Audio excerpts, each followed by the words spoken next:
Sahabat Rema yang terkasih dalam Kristus. Hari ini, hari Rabu dalam Pekan Advent ketiga. Bacaan yang akan kita renungkan akan diambil dari kitab Nabi Yesaya bab 45 dengan tema Kerinduan akan campur tangan Tuhan. Tidak terasa, saudara-saudari, kita sudah dekat pada perayaan Natal.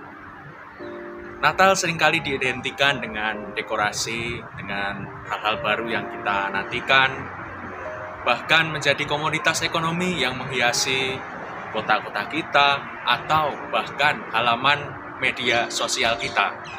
Oleh karena itu, saudara-saudari, hari ini saya tidak akan mengajak Anda untuk melihat banyak dekorasi, tetapi melihat dinamika batin yang diwakili oleh Nabi Yesaya yang hari ini akan kita renungkan.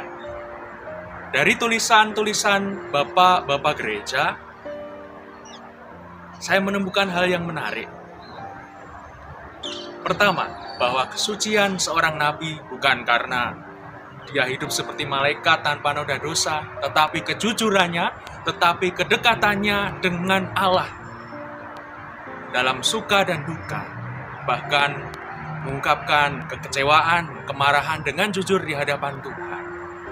Tetapi tidak berhenti di situ, meskipun marah, meskipun kecewa, para nabi, juga Nabi Yesaya, selalu mempunyai harapan untuk melanjutkan hidup, selalu merindukan campur tangan dan pertolongan Tuhan. Ada satu kata yang menarik yang digarisbawahi oleh salah seorang bapak gereja yang memberi komentar terhadap kitab Nabi Yesaya, yaitu Santo Eusebius dari Kaisarea, yang mengatakan, yang mengutip, yang menggarisbawahi tentang kata-kata teteskanlah keadilan, hai langit. Mengapa digunakan kata teteskanlah? Menurut Santo Eusebius dari Kaisarea, menunjukkan bahwa tetesan-tetesan hujan yang sederhana, yang tampaknya tidak melimpah, tetapi ketika jatuh di bumi, itu membawa pertumbuhan. Itulah gambaran inkarnasi, gambaran Allah yang menjadi manusia, yang nampaknya tidak menjawab masalah kehidupan kita, tetapi jangan lupa, Allah hadir, Allah bersolider dengan kesulitan hidup kita, dengan tantangan hidup kita.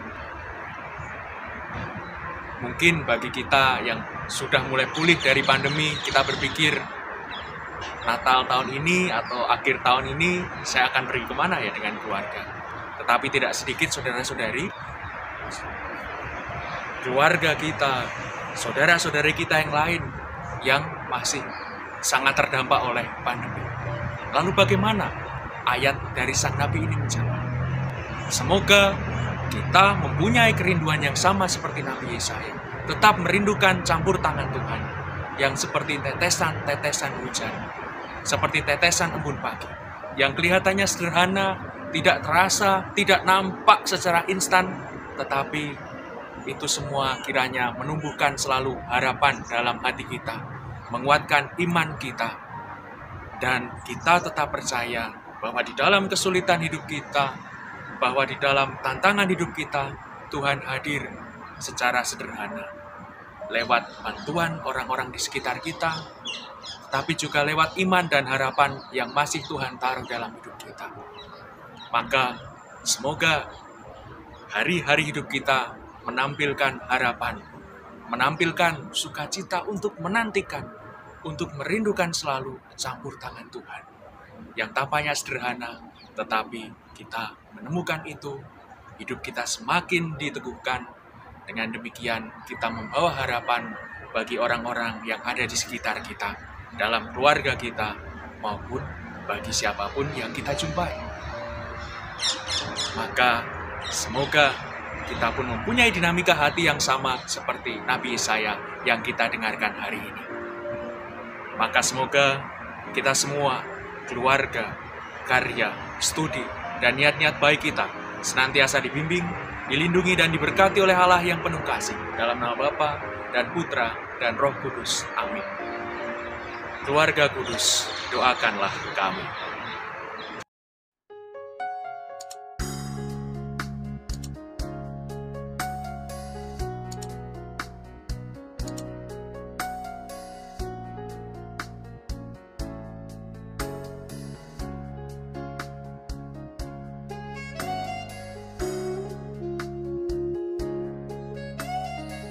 Sahabat Rema, sampai jumpa dalam program berikutnya.